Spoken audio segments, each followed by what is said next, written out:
I have misplaced my pointer stick, so I will be using my stylus. Full Gear 2024. I almost forgot what year it was. This Saturday, the 23rd. Yes, says it right there. Normally, we kind of tend to start with... I don't know if I tend to have an order to this. Normally, the world title would be the last thing, because that makes sense, because it will be guaranteed to be the last thing on the pay-per-view.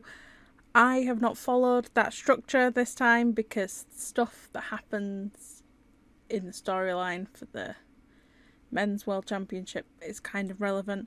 I've also kind of just tried to spread it out so it goes title match, non-title match, title match, non-title match, which is easy to do this pay-per-view, which is a surprise because most of the time it's not that simple.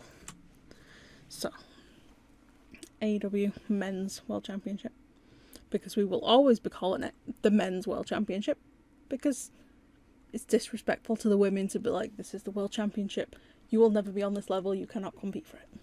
It's the Men's World Championship, and then the women have the Women's World Championship. Makes sense. Yes, I have used an outdated meme for Jon Moxley.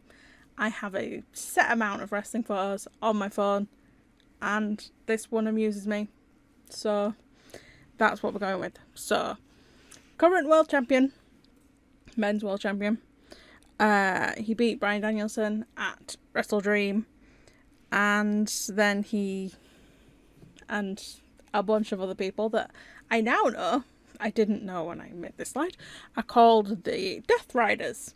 They are no longer the Blackpool Combat Club. And then they tried to murder Bryan Danielson again. They also had tried to murder him at All Out in September. Clearly, the man is unkillable, but we've not seen him since, so maybe they were successful this time. He got his adopted son, which is what people like to kindly refer to him as, Wheeler Yuta, who was a former member of the Best Friends, which we will get to in a second, to murder Bryan Danielson, who was essentially Wheeler Yuta's mentor. Yeah, it happened. Wheeler Yuta is part of this group, whether we like it or not, whether he likes it or not, really. And John and the Death Riders claim that AEW's filled with egos and people who are resting on their laurels and people who are just cashing in a paycheck and have not done anything the whole time they've been at the company. It's a bit rude, and it's weird that he's claiming that there's so many egos that he wants to get rid of, and then he also refers to himself as the king. It's a little bit mixed, but he's a bad guy. He's been going around, and his group have been going around and hurting people. Not necessarily trying to murder all of them, but trying to get them to go away for a while, at the very least. So they've been going around attacking anyone that they claim needs it. Although, to be fair, they attacked Private Party, and now Private Party are the AEW Tag Champions, so it stands to reason that maybe it's not entirely a bad thing that he murdered Bryan Danielson.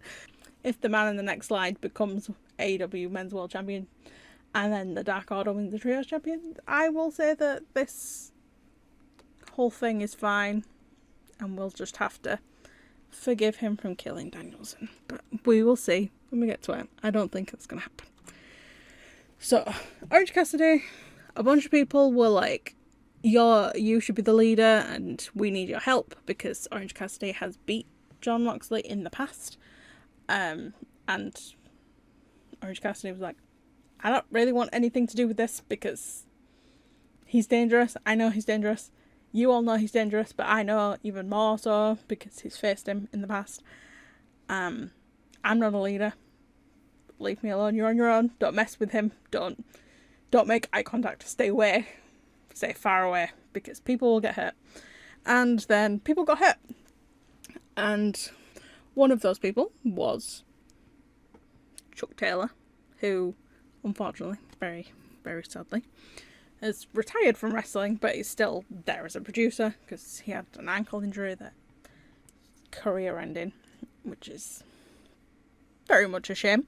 But the Death Riders attacked Chuck Taylor and put a chair on his head, stamped on it, and that obviously got Orange Cassidy to step up and finally stand up to Jon Moxley, but he's very much still like, no one helped me, I'm on this on my own, he will hurt everyone, I don't want that, I'm doing it by myself.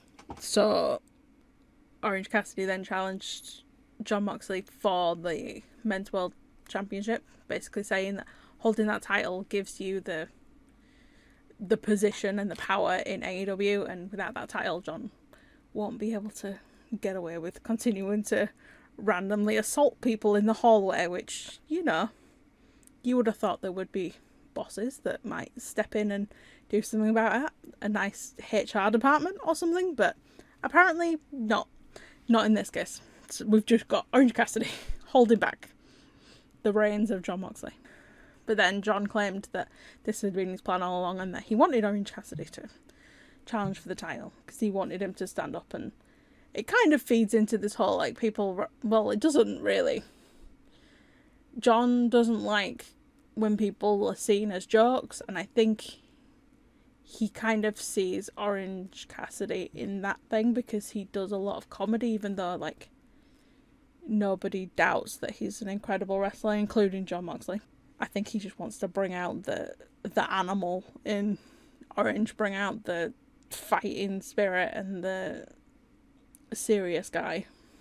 Prediction: this match feels very Full Gear, if that makes any sense, which it probably doesn't, but like vibes wise it just feels like this is a very Full Gear match. But Jon Moxley losing the title feels like a very World's End vibe, which would be the next pay-per-view.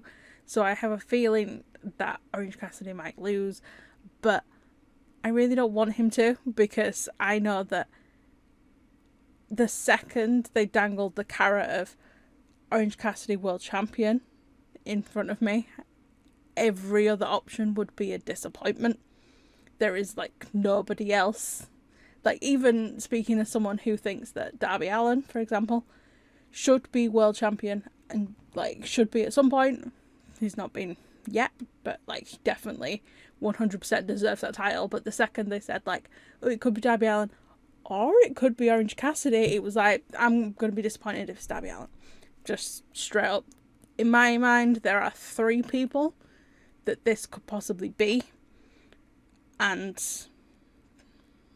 well, I suppose you could include Darby in that, but I've already said Darby, so 3 other people it could be. So Orange Cassidy, and then we'll put Darby Allin in brackets, I guess, because I've already mentioned him. And then another person that would have made great sense to become the next champion after Jon Moxley would have been Eddie Kingston, but he's been injured since the summer, so that's not likely. I don't think that Jon Moxley is going to hold this title for a long time, so the only other person that I think maybe, and it's again an outside shot, and we'll be talking about him later, is Adam Cole. Because on this week's Dynamite, actually, do I want to talk about that? It might not make sense without the context of everything. So I'll wait, because Adam Cole has a match on this pay-per-view, and I will make my case for why I think that perhaps he should be the next world champion if Orange Cassidy loses and doesn't have a rematch at World's End. But moving on. Jay White versus Hangman Adam Page. This match happened last pay-per-view. It's happening again. I don't know why they're dragging this out. I'm guessing maybe one or both are going to be in the Continental Classic, and this is a way of heating them up or something. I don't know. It doesn't really make sense. There's so many feuds that have been going on recently where it's like the same 2 people wrestling constantly. Like, we had Mariah May and Anna Jay have had a ton of matches together, and as someone who said the first time that we saw them wrestle together, which I think was on Rampage in like near when Mariah May had only just joined the company, that I could watch them wrestle every week. I've had a change of opinion. We've seen that enough. And I think this is also kind of a we've seen this enough. But I don't know. I feel like they just don't really have anything for a lot of people at the minute. So Jay White has a 4-1 win record over Hangman Adam Page. And the only one loss was during the Owen Hart Foundation tournament, which was to get the opportunity to win, well, the opportunity to face Swerve Strickland at All In for the AEW Men's World Championship. And Jay was injured in the match, and claims that the record should really be 5-0 because Christian Cage got involved in that match as well and cheated. Obviously, because he got involved in the match, and it's Christian Cage, and that without the cheating, he would have beaten Hangman and Mitch. And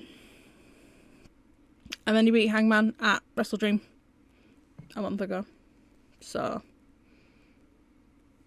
I don't really know why they're doing it again, but Hangman, this is a very old picture. He should start dressing like this again.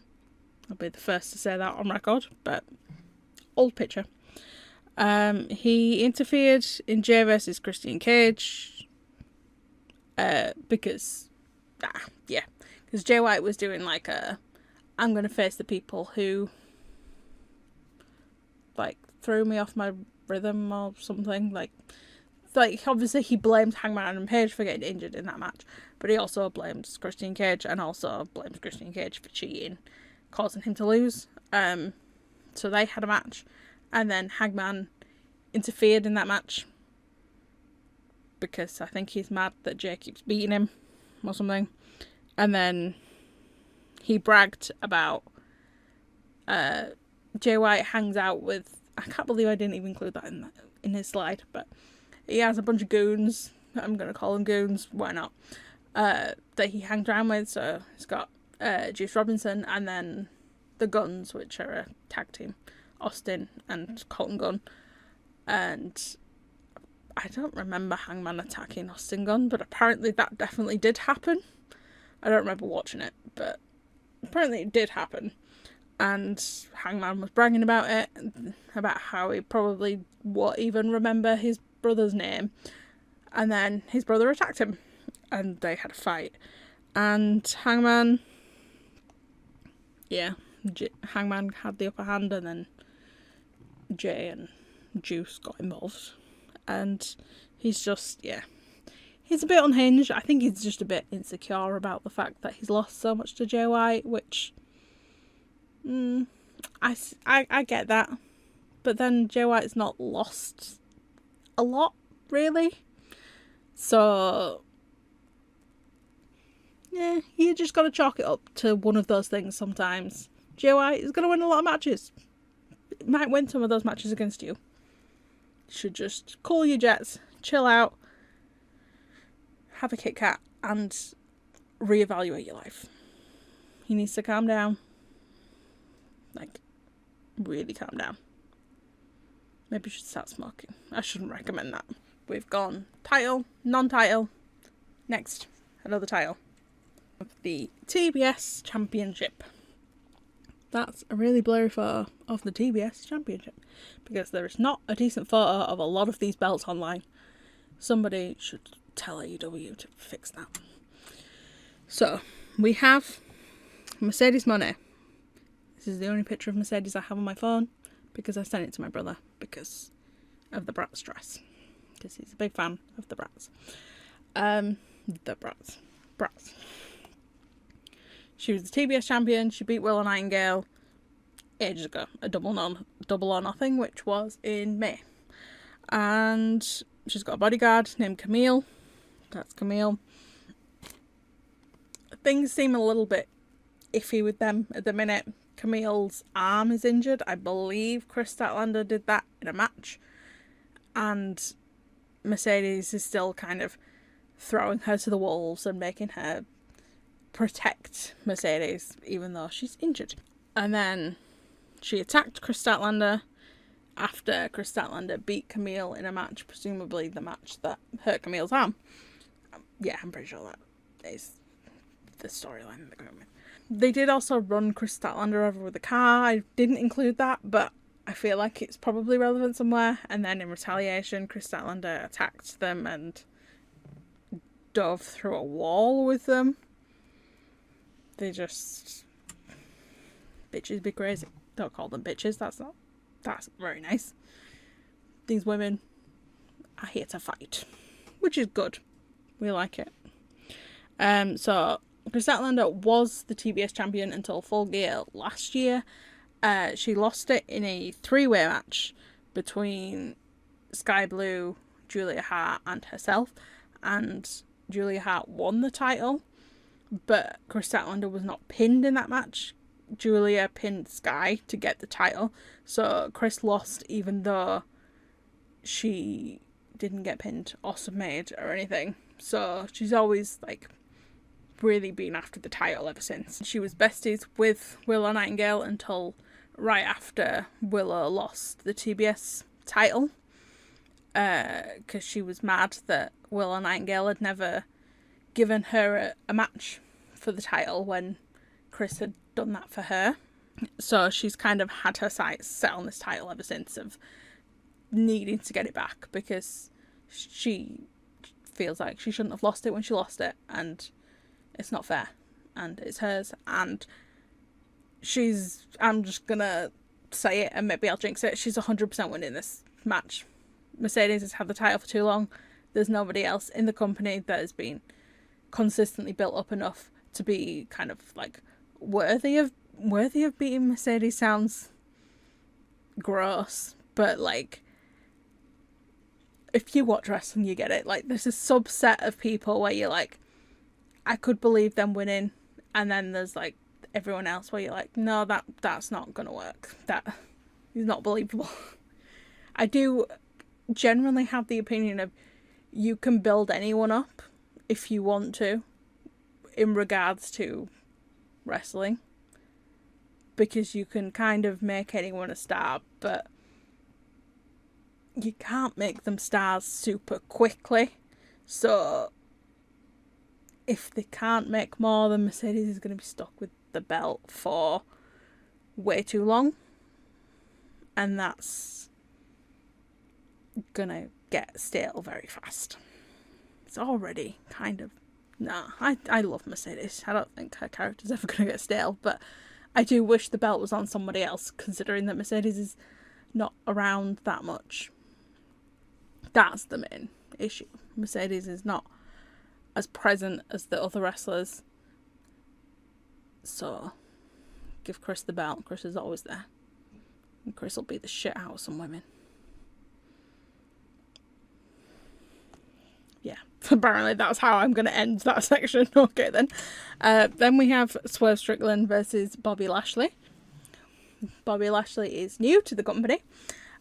He is a member of the Hurt Syndicate, previously known as the Hurt Business.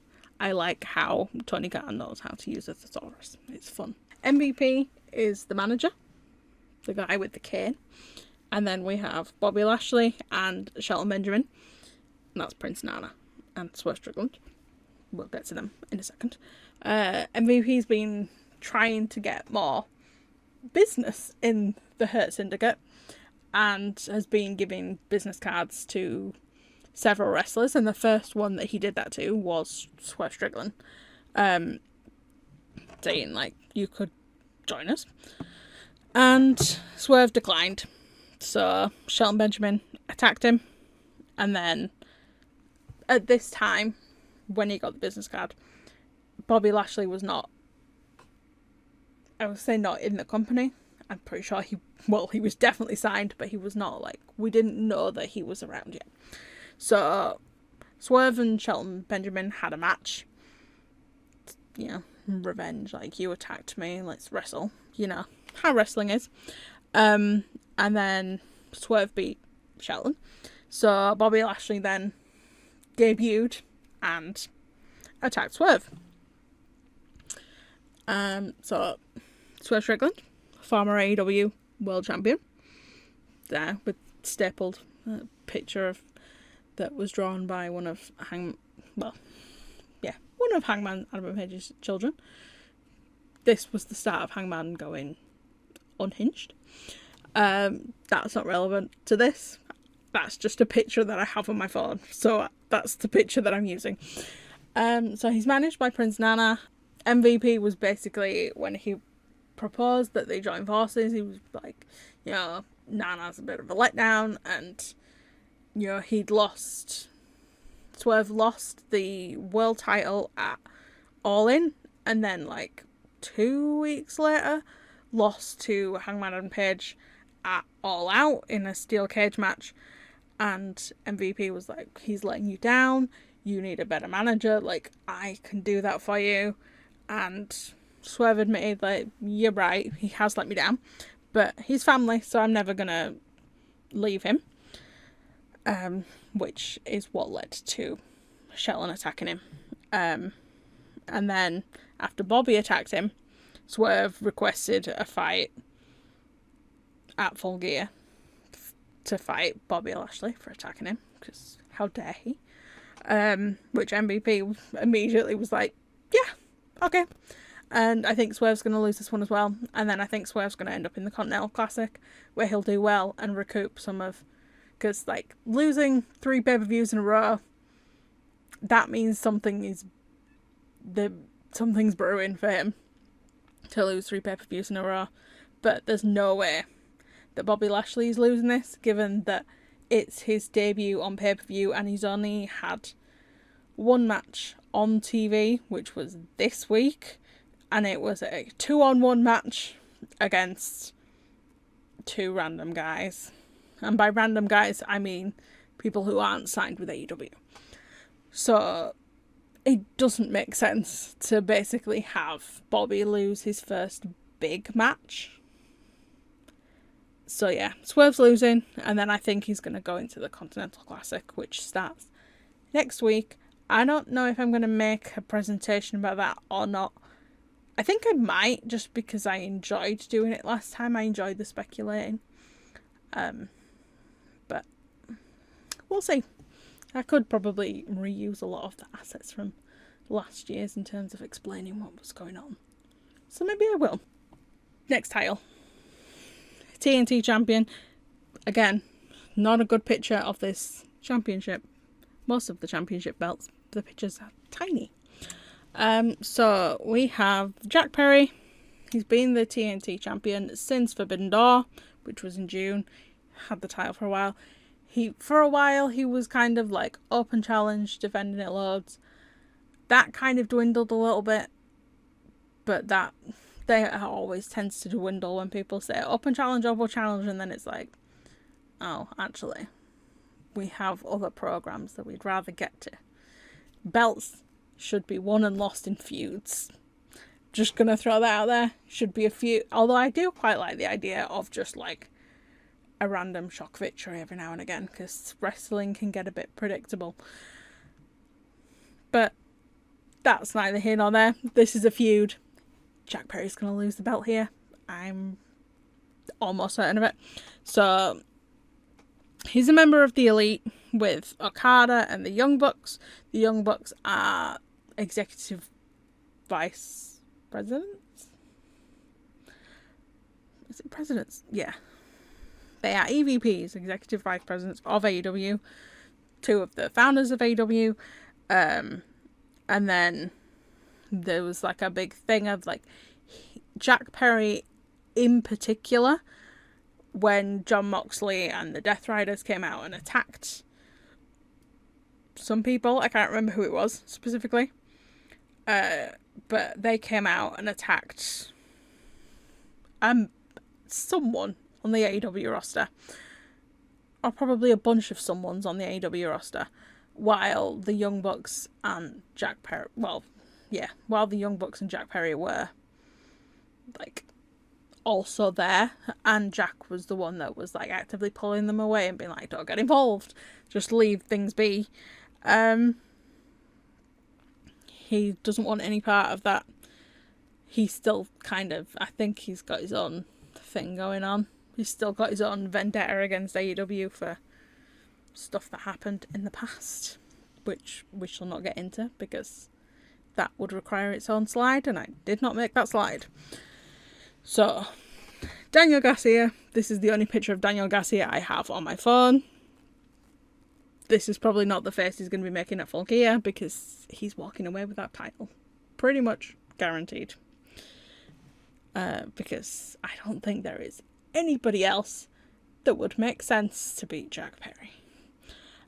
So he's one of the main guys who's fighting against Jon Moxley and the Death Riders. He's like one of the first to run into the ring and help people. He was the one that was like most fiercely encouraging Orange Cassidy to step up and be a leader and take on Jon Moxley. And he claims that Jack Perry's been handed everything, that the reason that he got the TNT belt was because of his connections to the Elite, which is a bit mean because he won it in like a 6-man ladder match, which they tried, the EVPs in their defense, in Jack Perry's defense, they tried to give him the belt, and then Christopher Daniels, who is like an acting manager for now, basically said, you can't do that, he needs to win it in a match. Then they had this big 6-man ladder match, and Jack Perry won it. He won it fair and square. He wasn't handed it, which he could have been, which would have been annoying, admittedly. But he fought for it. He won it fair and square. He wasn't handed it, and I disagree with that point. But he does claim I don't know if it's quite rightly, that Jack Perry's a coward for not helping with the Jon Moxley situation. I don't think it's cowardice. I think it's strategery. Is that a word? On Jack's part of why he's not getting involved. I don't think it's cowardice because he's not running away scared. He's just like, this is not our problem, let's walk away. But yeah. Then they had a thing. He's got like a father figure called Daddy Magic, Matt Menard. There was a match on Saturday. It was Daniel Garcia versus, I believe it was Johnny TV, and Matt Menard was on commentary. And partway through that match, Jack Perry pulled Matt Menard off of commentary and like chained him to the back of this bus that Jack Perry likes to drive around in because he's so edgy and cool. And then after the match, Daniel Garcia went to commentary and was like, where's Matt gone? They went, found where Jack Perry was and the bus was, and like helped Matt, and then attacked Jack Perry, and then they chained him to the front of the van and drove somewhere, and then had him tied up on a chair for a little bit, and then Jack was like goading him to attack him, but he didn't. He attacked the van instead, and Jack Perry's been saying a lot that they were similar, like in terms of like similar places in their career and stuff like that, and that Daniel Garcia is just not ready to like do what it takes to win and stuff like that.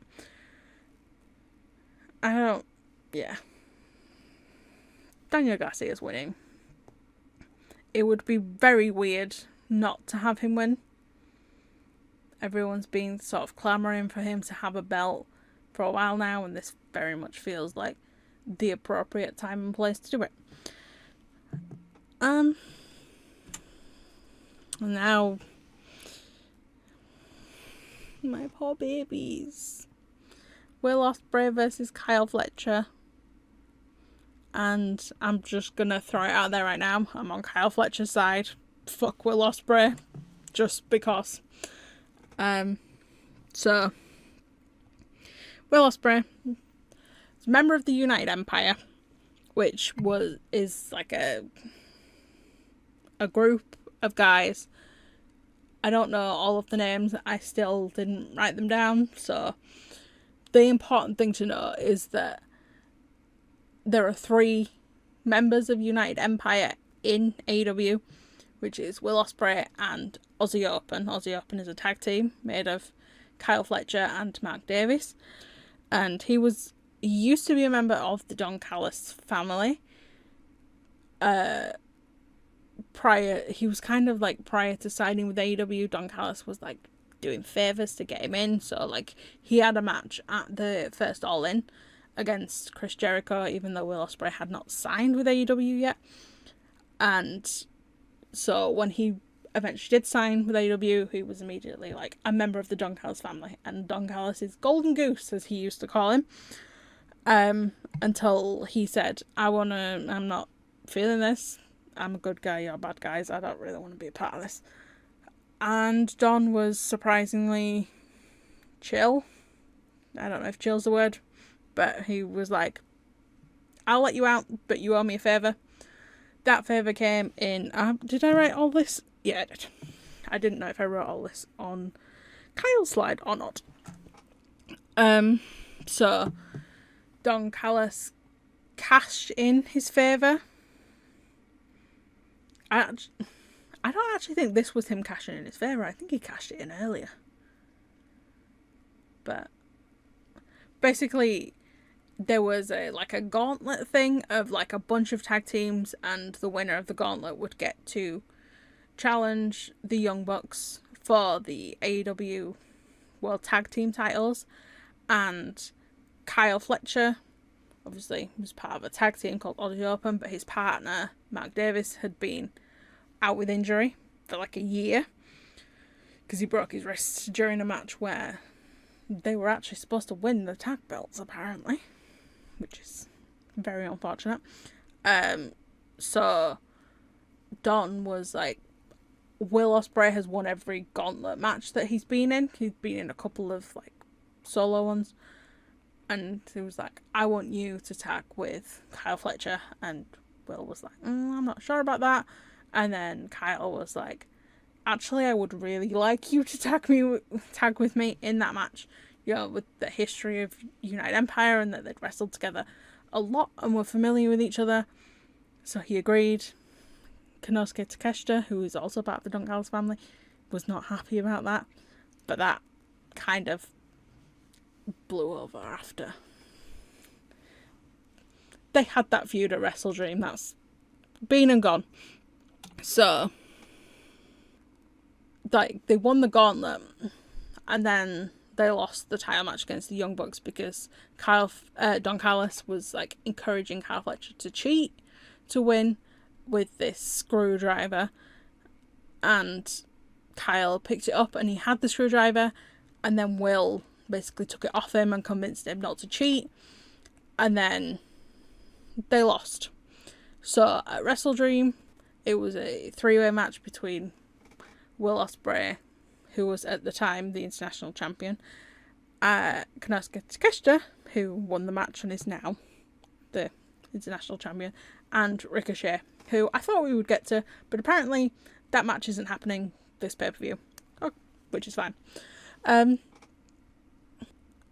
So during that 3-way match between Will, Konosuke, and Ricochet, Kyle Fletcher came out and attacked Will Ospreay with a screwdriver, and then Konosuke Takeshita won the belt.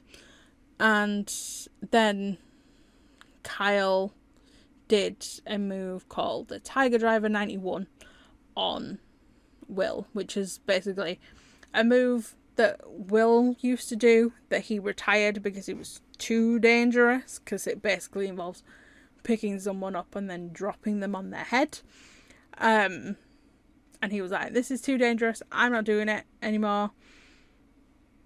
Even though I'm pretty sure he did it at All In not that long ago. But then Kyle did it to Will, and Will was away for a while. Kyle Fletcher is still a part of the Don Callis family, obviously, given everything that's happened. Mark Davis, his tag team partner, has just returned to AEW. Basically, he saw what he saw what Kyle Fletcher did to Will Ospreay and was like appalled by it so much that it compelled him to come back to work, which is a weird reason to go back to work, but okay.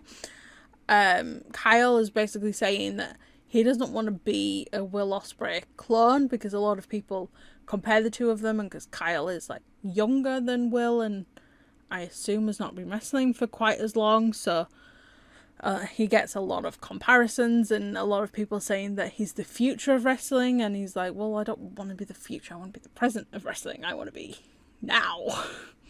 I'm sick of waiting until I can get out of Will Ospreay's shadow in order to be the current day best wrestler, or whatever he's aiming for.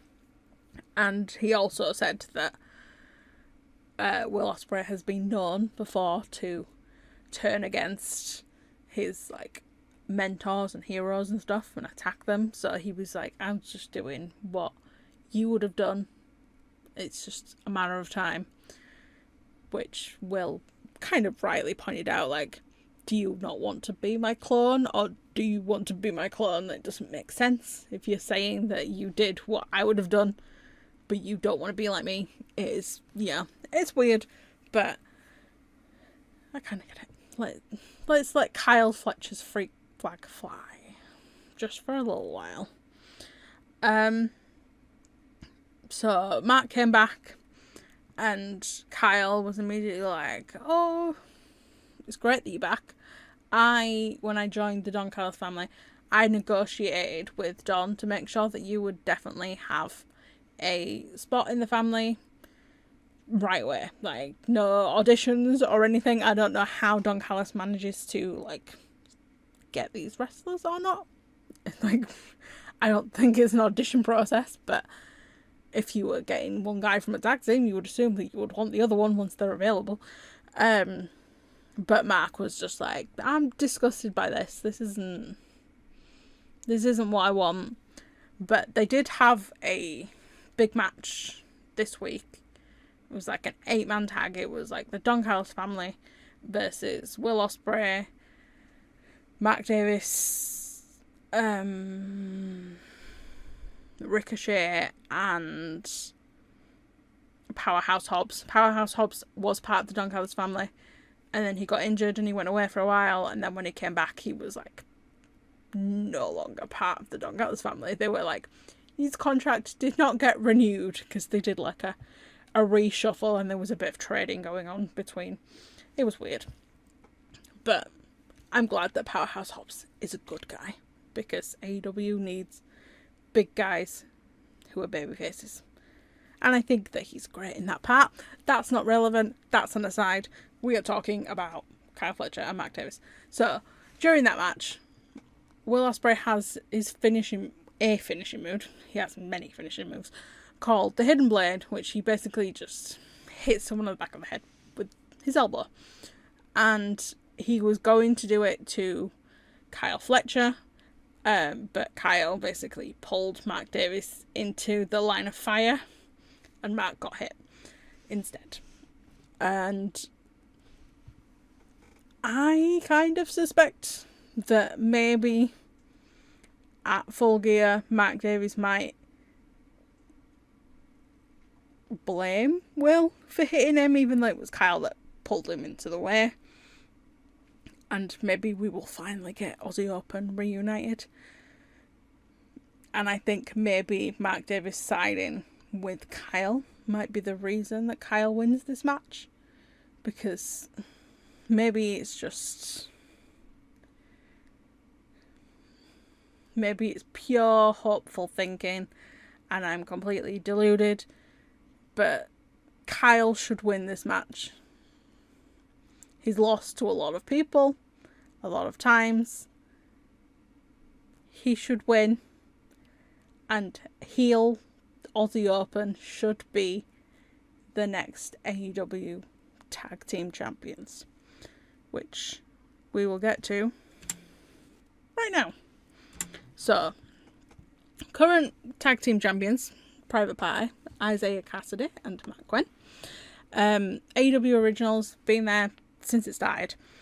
They were attacked by John Moxley and the Death Riders, who were basically just like, you've not made any progress. You've been here for 5 years, and the most success you have had was in like episode 2 of AEW Dynamite. So like 5 years ago, when they shockingly beat the Young Bucks in the tournament that they did to crown the first ever AEW tag team champions, and everyone was like, oh, the Young Bucks are the favourite, given, you know, the fact that AEW exists because of them, and also just because of the career that they've had. And then Private Party came in and beat them, and it was like shocking and exciting. And John Moxley basically said, you've not done anything as good ever since, which is mean, but it did seem to do something, because now they're the tag team champions, because they faced the Young Bucks at Wrestle Dream, which they lost, but they continued to take issue with the Young Bucks, I think partly because they weren't getting involved with the John Moxley situation, but also just because they've got the tag titles and Private Party won them. So they asked for another title shot. Young Bucks were like, absolutely not. You lost the other one, fair and square. You don't deserve another shot.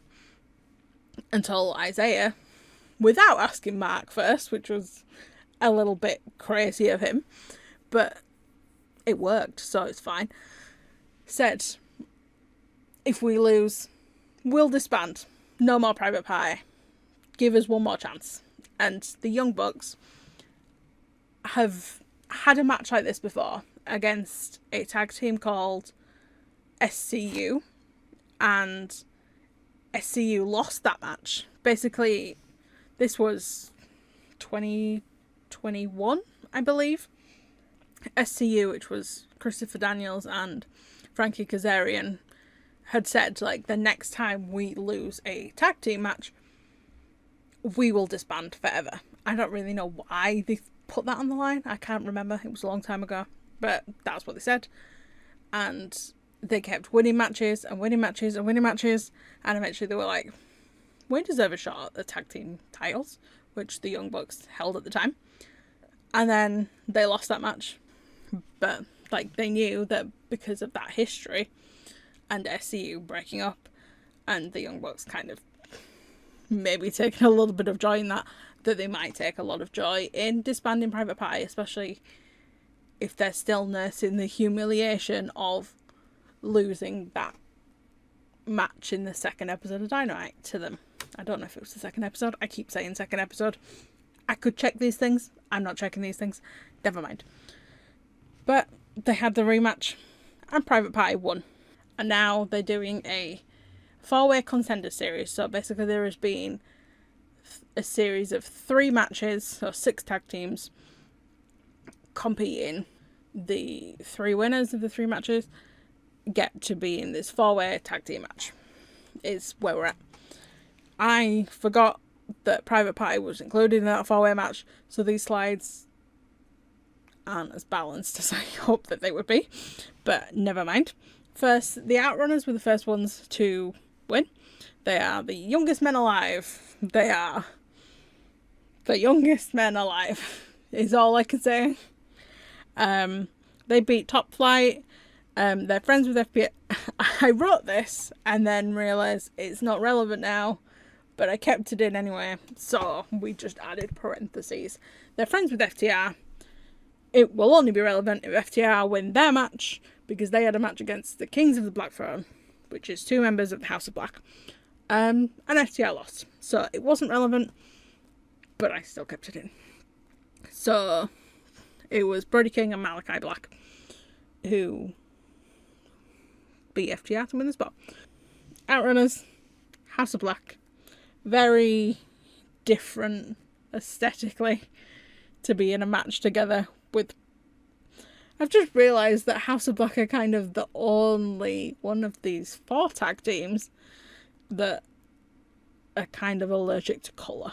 Everyone else is very colourful because lastly we have the Acclaimed. The Acclaimed are apparently, I don't know if this is a fact or not because they do like to get a bit loosey-goosey with their facts sometimes, but apparently they are the tag team that has had the most wins ever in AEW. They beat LFI to win a spot in the match. I was surprised at this. I thought LFI were going to win. Hopefully it means that Roosh is in the Continental Classic again this year. I'm praying that that's the reason that they lost. LFI's 3 guys, I think, at the minute. Roosh, Drilistico, Beast Mortos. It was Roosh and Beast Mortos that tagged for this. But these aren't going to win the belts, I don't think, because there's stuff going on between them.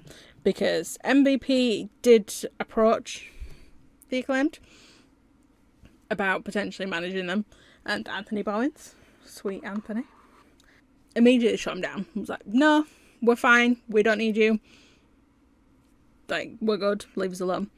But Max Caster, he kept the business card.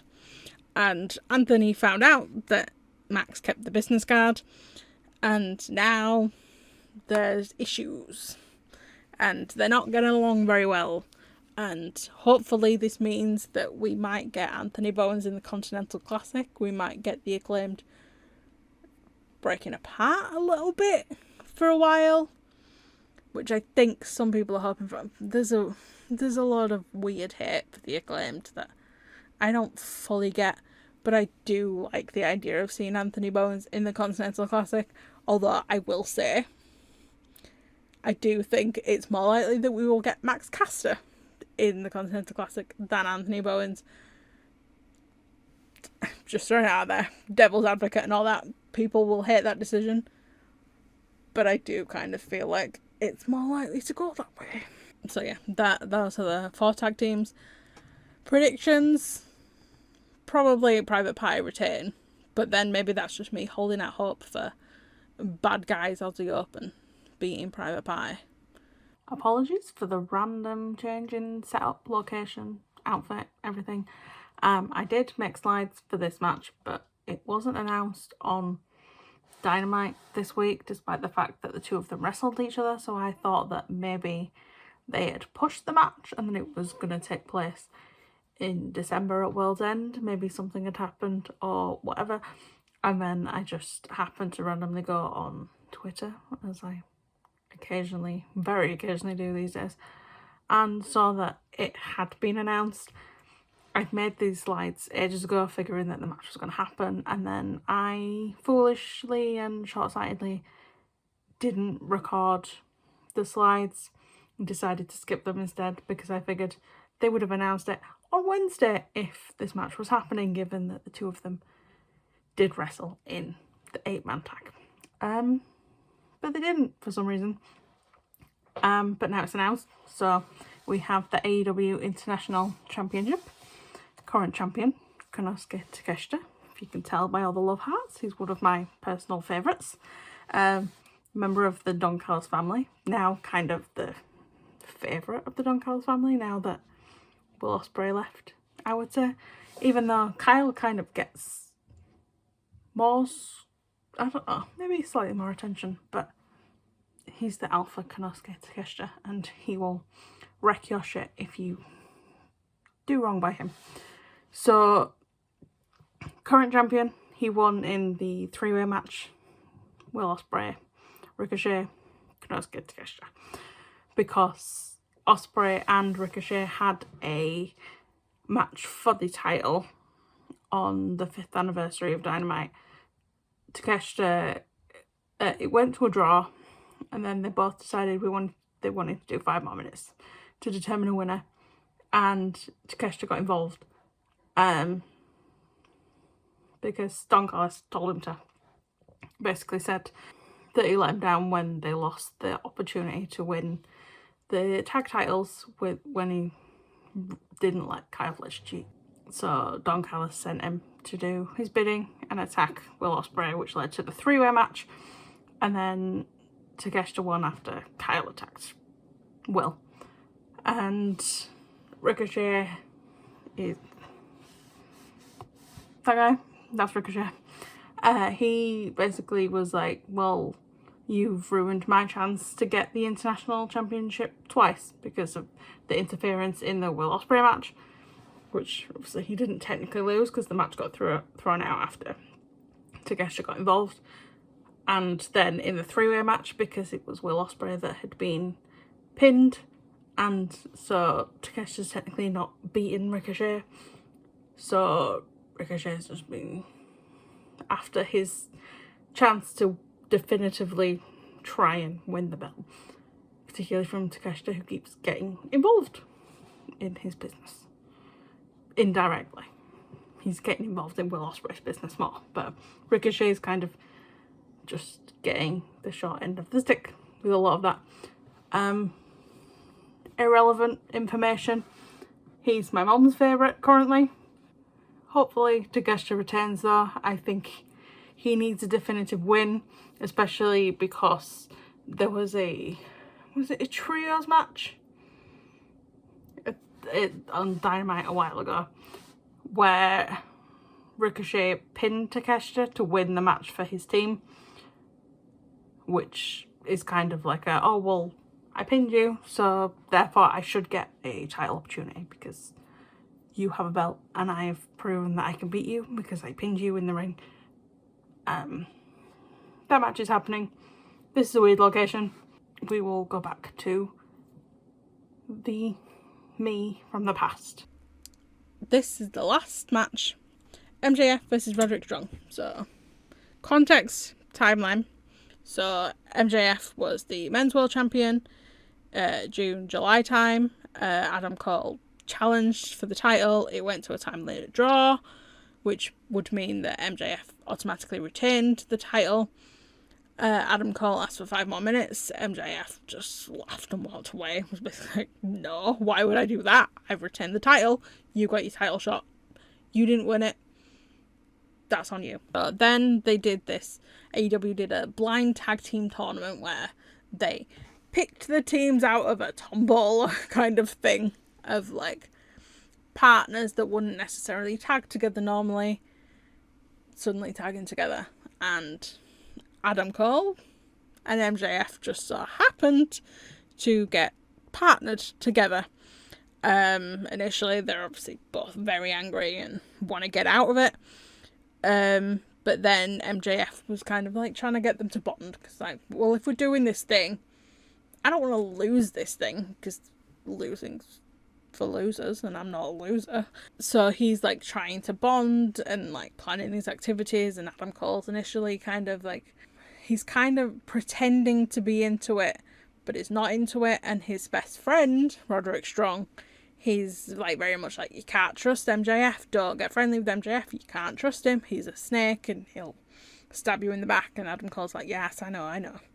But they become close friends and they win the tournament, which means that the winner of the tournament gets a shot at the AEW tag team titles, which were currently held by FTR. They lost that match and they were kind of like sad about losing it. But then Adam Cole was like, well, we could challenge for the Ring of Honor World Tag Team titles because I've never held them before and that would be nice. So they decide that they're going to do that. And while this is happening, MJF also says that he's going to give Adam Cole a rematch for the world title because he wants to make his friend happy.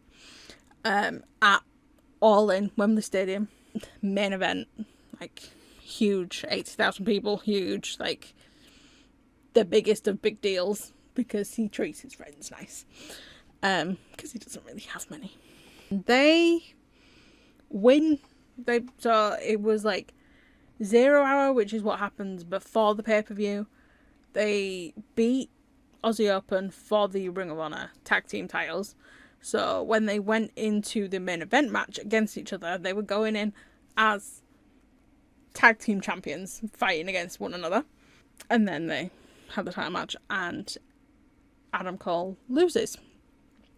And there's a big thing of like MJF being like, oh, come on, like, turn against me. I know that's kind of like the plan and what you're supposed to do. And they ended up hugging instead and remaining friends. And MJF, Adam Cole's kind of helped, like, continues to help MJF, like, retain his title, being at ringside with him and stuff like that. And then we get into, like, Grand Slam season, which is, like, September, October. Roderick Strong is choked out by Samoa Joe and gets a severe neck injury, which basically just means that he wears a neck brace for ages and continues to keep saying that Adam Cole's not being a good enough friend to him because he's not checking in on him all the time and looking after him. And then when the neck brace doesn't get enough attention, he starts getting the Kingdom, which are a tag team, and also his best mates, start getting them to push him around in a wheelchair for a while. It's odd, but very entertaining. Yeah, and then Samoa Joe chokes out Adam Cole, and MJF comes to his aid, which eventually leads to MJF versus Samoa Joe at Grand Slam. And then Adam Cole, unfortunately, he runs out to help MJF during that match and legit breaks his ankle, like completely ruins it. And because his ankle's broken, it means he can't defend the tag team titles. So normally what you would have to do is, if you were injured, you'd have to, and it was going to be like for a lengthy period of time, you'd have to vacate the titles. So then there would be like a tournament or something to determine like the next winner of the titles. But MJF is like, I don't want to give up the titles because I earned them with my best friend, so I'm going to defend them solo so we can keep them. And then we have the Devil storyline. This is all from memory, so I might have got bits kind of confused or in the wrong order or whatever. So MJF used to come to the ring in this devil mask, which I hate. I think it's so ugly. I'm sorry for whoever made the mask. I just don't like it. But he claims that at All In, it disappeared. And then he began to get terrorised by people in all black. I think they were like, oh, you've got no friends and, you know, stuff. You know, mean things. And then I don't know if it was after Full Gear or before Full Gear. I've written after, but it must have been before. Juice Robinson was attacked, and Jay White was attacked by the devil, or the guy in the devil mask. And he's like, that's MJF, that's it. Like, if it walks like a duck and quacks like a duck, like, that's MJF's mask. Why would I assume it's anyone other than MJF, even if he's saying that it's not? MJF's not a good guy. He'll just lie. And Juice Robinson was then, like, attacked and completely, like, out of action. So Jay White said, find two friends, you and me and the Guns, yeah, obviously, the Bang Bang Gang, the whatever you want to call them, Bullet Club Gold. But like MJF's like, well, I've got no friends. And Roderick Strong kept saying, you could team with us, like you could use us. And Adam Cole was kind of encouraging this from, I think, Skype on his phone, just calling in. And Max Caster from The Acclaimed is like legit friends with MJF. Like they trained to wrestle together, like they've known each other for a long time, and he kept sidling up to MJF and being like, you could pick us. And eventually MJF did pick The Acclaimed, and I can't remember who won the match, but it's not really that important. What is important is after the match, the guys in black attacked The Acclaimed, so I think MJF was a bit like, oh, no one's safe. And then Samoa Joe came out and was basically, I will keep you safe. I want you at 100% for a match at World's End. which came about because Adam Cole actually encouraged MJF to team with Samoa Joe to defend the titles against the guys in black who had thrown out this challenge for the Ring of Honor tag titles. And MJF had immediately agreed to and was like, I'll do it myself. And I think Adam Cole was like, that's not smart. That's really not smart. And encouraged him to team with Samoa Joe. And then, just before that match, we were waiting for Samoa Joe to come out. The camera cut to backstage. Samoa Joe had been, like, knocked out with a chair or something. And MJF went on to try and defend the titles. Lost them pretty quickly. And then it was revealed that the devil had done business with Samoa Joe. That it had been the plan all along. That he hadn't been attacked. That he was just faking it. And now, with Samoa Joe working with the devil, Samoa Joe has this title shot at World's End where Samoa Joe wins the title. And it is revealed that Adam Cole was the devil all along. I didn't write why on here because I keep forgetting why. I think it was more a case of like he hates MJF, he doesn't like who he is in the company, MJF's got no friends, and he's not a nice person to be around, and we don't want him here, so we're gonna get rid of him for good. And they managed it for 5 months. MJF, after World's End, went away because he had a legitimate shoulder injury and came back at Double or Nothing. So, yeah, he lost, was away, injured, came back bitter and closed off and sad and insecure and lonely and pathetic and mad and various other negative things. When Cole came back after his injury, once his ankle was healed, he immediately called out MJF and said, I want to fight you.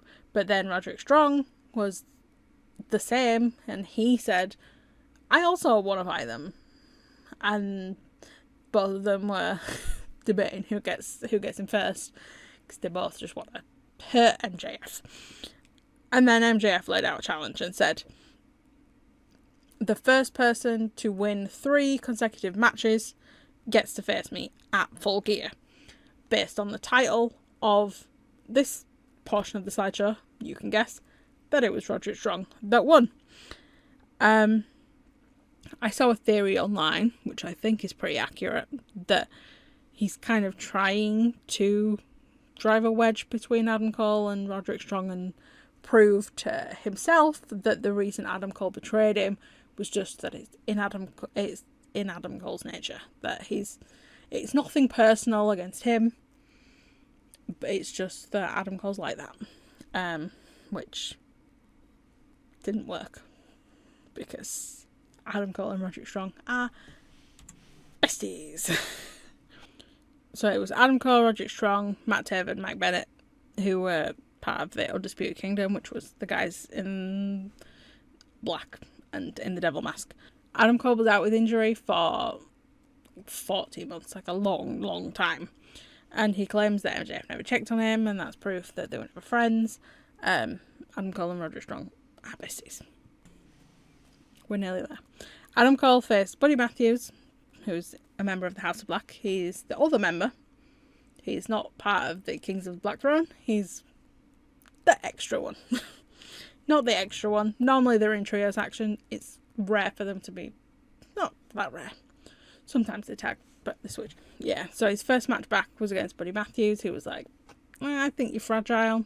I don't believe that you can do this anymore. I'm going to prove it. But Adam Cole won. After the match, he held out his hand to shake Buddy Matthews' hand, and Buddy Matthews accepted. The lights went out. When the lights went back on, he was holding Malachi Black's hand, who is the leader of the House of Black, and that was his second match. He beat Malachi Black, fairly standard, And then he announced that he had spoken to Tony Khan and they had discussed like what happens if both Roderick Strong and Adam Cole win 3 consecutive matches. And it was revealed that it would then be a 3-way match. It would be the two of them and MJF in a match together, which MJF was not happy about, clearly. I'll be honest, I thought when this was the first to win 3 consecutive matches meant that it was timed, and that if Adam Cole did it on Wednesday and then Roderick did it on Friday, that Roderick's wouldn't count because he didn't do it first. Turns out that wasn't the case. That was a misunderstanding by me. In order to try and prevent that from happening, MJF paid Don Callis to use the Don Callis family to try and like attack these guys. And then Adam Cole faced Takeshita and he lost because Takeshita hit him with a diamond ring, which was MJF's. It was, I think, part of the payment plan to Don Callis, and it knocked Adam Cole out. Takeshita won, so no Adam Cole at Full Gear. Roderick Strong. I think his main issue with MJF is just that Adam Cole doesn't like him, and that was kind of like further communicated to me based on something that Kyle O'Reilly said on Dynamite this Wednesday, which I will talk about in a second when I talk about why I think Adam Cole might be the next AEW World Champion and why that's probably a long shot. Yeah, so he kind of just thinks MJF's like, oh, my friend don't like you, so I don't like you. You gotta support your friends. So he beat Shane Taylor in his first match, and then he beat Beast Mortos in his second match, who he had been trying to recruit into the Undisputed Kingdom. I think that just kind of started as a joke, because they did like a Matt Taven and Beast Mortos did tag together in like a one-off thing just at like a football game, and people were confused why they were tagging together. So Matt Taven released a video saying that he knows Beast Mortos as Frank, and he was his lawyer in, I think it was Mexico, and got him out of a sticky situation. So they've been tight for years, and then it became that they were actively trying to recruit him for a while, and then Beast Mortos joined LFI, and Roderick was kind of upset by that and still trying to recruit him. And then the manager of LFI, Jake the Snake Roberts, was basically said to Roderick, like, leave him alone, he's with us now, and set up this match. And then his third match was, I believe it was a falls count anywhere, or like a non-disqualification match against Lance Archer, who is also a member of the Don Callis family. So very much doing this for the money to try and take him out. But it didn't work. Roderick Strong won. Roderick Strong is facing MJF at Full Gear. Now, my Adam Cole thing is, on Dynamite on Wednesday, Kyle O'Reilly said to Adam Cole that Adam Cole is a leader, that people follow him because they believe in him, and that he needs to leave MJF alone, that MJF is always 3 steps ahead, that MJF has set up this whole thing and the whole like paying the Don Callis family to take people out, and he's orchestrated the whole thing and he's always 3 steps ahead, and you should just leave this alone and stop getting your friends involved in situations that are going to hurt them with no payoff for no particular reason. So my theory is that perhaps he's saying this as a way to maybe get him to stand up to Jon Moxley and the Death Riders if Orange Cassidy fails, because the whole thing with MJF was that they didn't like what he was doing to AEW. They didn't like his attitude and his lack of closeness with people and all that kind of stuff. So if he were to pivot and give that attention to something that really mattered, like Jon Moxley, and actually protecting AEW and giving his friends a cause to fight in that they would all be proud to fight in and willing to fight in, that time would be better suited. And especially because him and Kyle O'Reilly have been great friends, but when Kyle came back from injury, he refused to join the Undisputed Kingdom because he wanted to try things on his own. But Kyle has already been actively fighting alongside the conglomeration against Jon Moxley and the Death Riders. So if Adam Cole, was to instead attach himself to that cause and become the leader of those people after Orange Cassidy fails, if he's failing, hopefully he doesn't fail, this is again an outside shot, I do think it would make sense. And also set up MJF and Adam Cole, because MJF would be furious and he would go a little bit crazy if Adam Cole suddenly said, "You're not worth it to me. You don't mean anything to me, so I can just wash my hands of this whole thing, let go of those feelings and walk away and concentrate on something that actually matters." That would drive him mad. The idea that to Adam Cole, MJF does not mean anything. Which, if then Adam Cole won the belt at, say, World's End, could lead to MJF and Adam Cole for the world title again, but with roles reversed this time, with MJF not having the belt in the match. I think it's an outside shot, but I think it would be interesting story-wise in terms of like who can challenge for this belt, because once, like, if Orange Cassidy loses, and I'm praying that he doesn't, but it doesn't feel right for the title to change hands now. It feels right for it to change at World's End. Unless it becomes a rematch, which I would be up for because it's Orange Cassidy, but I would hate because they've done so many rematches lately, and it bugs me. I think this would be another good way to go, where you're adding another chapter to the story rather than just continuing to write the same chapter, because you're introducing a new guy and a new leader and a new perspective and more people to fight the good fight and all that stuff. I do think it's a long shot just because Adam Cole has been injured a lot since he joined AEW. I don't want to say that he's injury prone, like, obviously it's not his fault, like, these things happen, but it's whether you can rely on a person to continue to be there week on, week out, which Orange Cassidy has proved over the 5 years he's been with the company, and more so than Adam Cole has been able to prove since he's been out with injury for so long. So it's a long shot, but it's a long shot that I think would be really interesting. And I think it's the only other thing that's currently present, just a little morsel of storytelling, that I think would be a fascinating direction.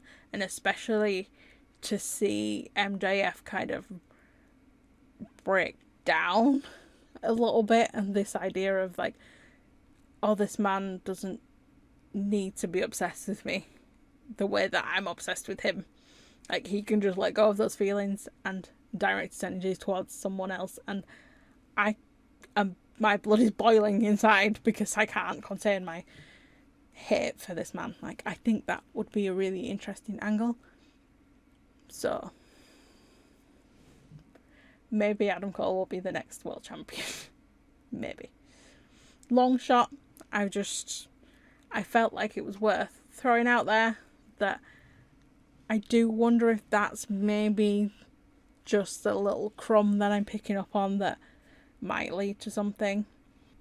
That's just my pitch. If it's not Orange Cassidy, I think story-wise Adam Cole would be a good choice. Even though that has nothing to do with this Full Gear presentation, that's where I'm going to end it. Hopefully I filled in the gaps if you forgot about some of, particularly the MJF stuff. Some of this stuff is from a long time ago and it's maybe slipped past some people's minds, so they may have not watched it in the first place. Hope you enjoy Full Gear.